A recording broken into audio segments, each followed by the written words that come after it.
This is Abby at the Boilermaker Expo on the couch, and we are with... Hi, I'm Sherri Bauer. Hello, Sherri. It's nice to meet you. So what do you do in the community?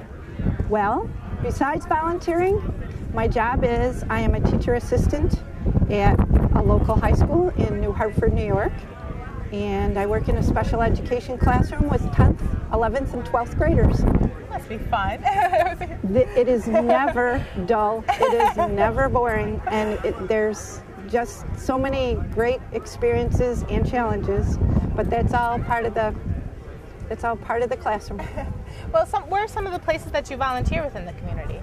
For the past 12 to 15 years, I've done the Boilermaker. And what I do in my capacity is I hand out the race packets to the runners. And it's an awesome opportunity to be an ambassador to the area, because you want somebody who's friendly, who's a little bit knowledgeable about the area, and you meet and greet, and you want to make the runners feel welcome, and people are interesting. Yeah, that's what people come from all over to come for that. They do. A friend of mine and I have done this, like I said, for many, many years, and we used to have contests. Who would pass out the race packet from the farthest distance? Oh, I got Alaska, I got Hawaii, I got whatever. And then we would have a contest, because the elite runners, you can tell right away by their bib color and by their low number that they're part of the elite group. So it's always fun. We would have a little game or a contest with that too. That's so fun to think that people from so far come to the Utica for one of the biggest They do. events of summer. They do. It's world renowned. It's not just across the country, but world renowned. Another way that I've volunteered is I've volunteered in the past for the Empire State Games. And this year, I've done it for several years. I don't know if you're familiar, but we have a big drum corps show every summer up in Rome. And it's titled Drums Along the Mohawk. And currently I am on the committee this year. I used to usher, find the seats for people, direct them to their seats, greet them again when they came in. But this year a friend of mine retired from the committee, so I am now currently a Drums Along the Mohawk committee member. I'm the merchandise coordinator, I believe is the official position. And so I obtain and prepare the awards. Young people in the area who live locally but march in drum corps, which is a huge, it's not a hobby, it's a love. My younger son marched for 2 years with the Boston Crusaders, and they travel all summer long. That's their job. They travel around the country, they rehearse, they practice, and then they come and they put on a show that is magnificent. And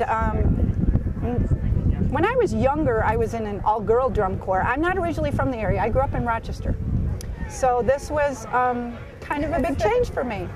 But like you said, there's many positives to this area that just make it a wonderful place to live. So that leads us into the one question we ask everyone who comes to the couch. And that would be, what do you love about Utica? Well, there's so many things. Utica, for the size of the city, has so many cultural activities, has so much to offer. They have diverse and a variety, even though people don't always take advantage of it, of food and restaurants and culture. For our size, we're such a diverse area that there's Saranac night every Thursday. And that's huge. That's a big social event. There's just, like I said, there's food, there's restaurants, there's culture, there's art offerings. Look at Munson Williams. Our museum, again, for our size of our city, is awesome. It has wonderful offerings. And that's world-renowned as well. So when people say there's not a lot going on in Utica, well, the rest of the world sees a little bit different. It's up to us to find it. We have the Broadway Theater League. We have the Utica Symphony. We have the Players Theater, plus other theatrical groups. Between the high schools and the community theater, we have so many theatrical offerings that it's just, sometimes it's difficult to choose. And I think one of the negatives is that, as I said to you before, it seems like many activities happen all at once, and then it becomes hard to pick and choose what you want to do. So anyone who says they're bored in this area, they're not looking. They're not trying. All you have to do is go out and you'll find something in Utica. Exactly. Wow. Thank you so much for being on the couch. Well, thank you. This is a thank you card for just being in the community. Okay, great. Have a great day. Thank you, you too. Nice to have met you.